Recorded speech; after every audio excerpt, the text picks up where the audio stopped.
Abrimos janela agora para a Madeira, numa altura em que fala André Ventura, o líder do Chega, que está em campanha eleitoral, que também já falou da ação que pretende abrir contra o Presidente da República. Portugal, indemnizações ou compensação histórica pelo ocorrido.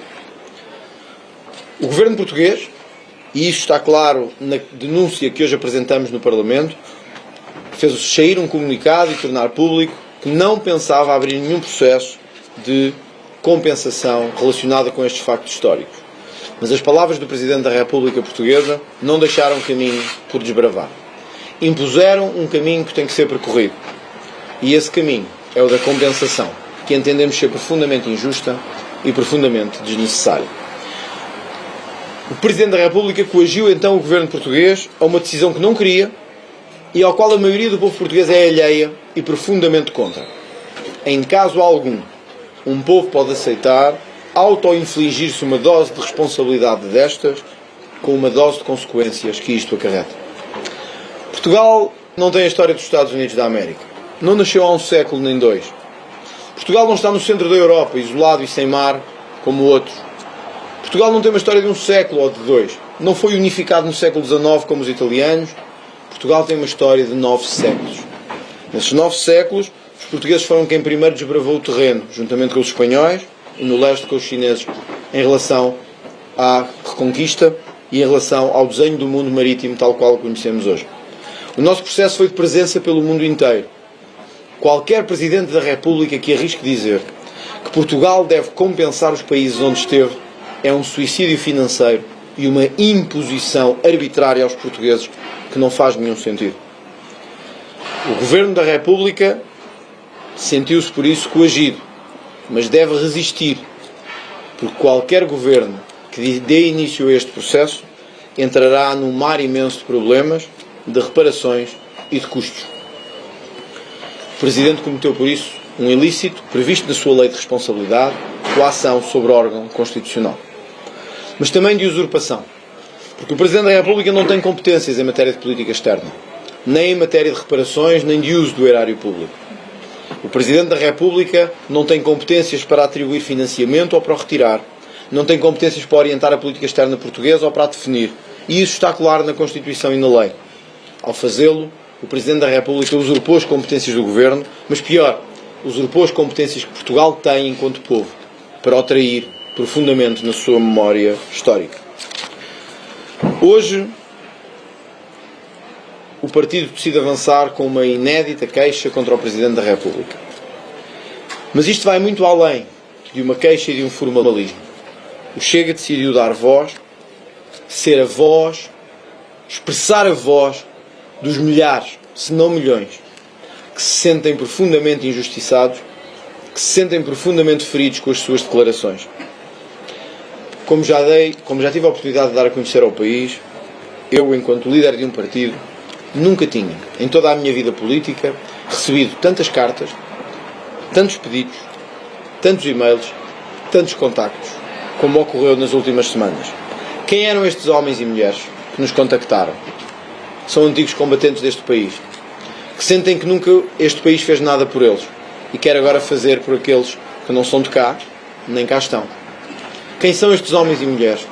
São as mulheres que fugiram de violações e da morte no continente africano e noutros, voltar ao seu país sem nada, onde foram tratados como cidadãos de segunda e onde nunca foram compensados. Estes homens e mulheres estão vivos, estão entre nós, são portugueses como nós, merecem o respeito que a história não lhes deu. E se algum dia tivéssemos que fazer algum processo de reparação, seria a estes homens e mulheres.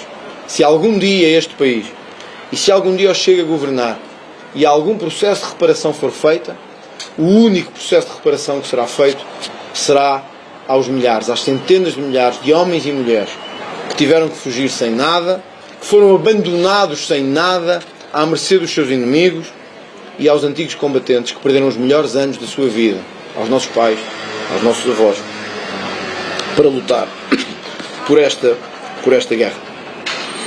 O Parlamento terá agora que decidir, porque esta será, primeiro que nada, uma questão parlamentar. Estará ao lado de um Presidente da República que traiu o seu país, ou estará ao lado dos milhares, se não milhões, de injustiçados dispersos por todo o território nacional, que sentem estas palavras com maior fúria do que quaisquer outras. Queria apelar ao Partido Socialista e ao Partido Social Democrata, os únicos que connosco podem fazer maioria, para que deixem a questão seguir. Para que o Supremo Tribunal possa analisar se estas declarações configuram ou não um crime no exercício do Presidente da República.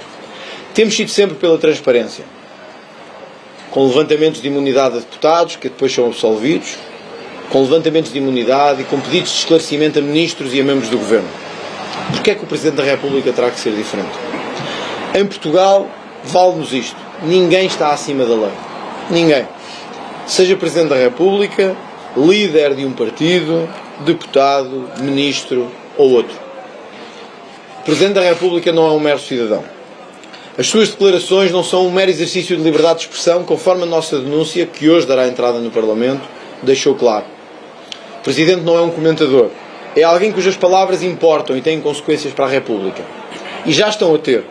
Como disse no início, Brasil, São Tomé e Angola já exigiram reparações a Portugal por força de declarações traidoras do nosso Presidente da República. Isto não pode passar impune. Se este processo fosse avante, arriscávamos-nos a ser a geração mais endividada de sempre. Sim, a nossa geração. A geração que agora trabalha e paga impostos. A geração dos 20, 30, 40, 50 e 60.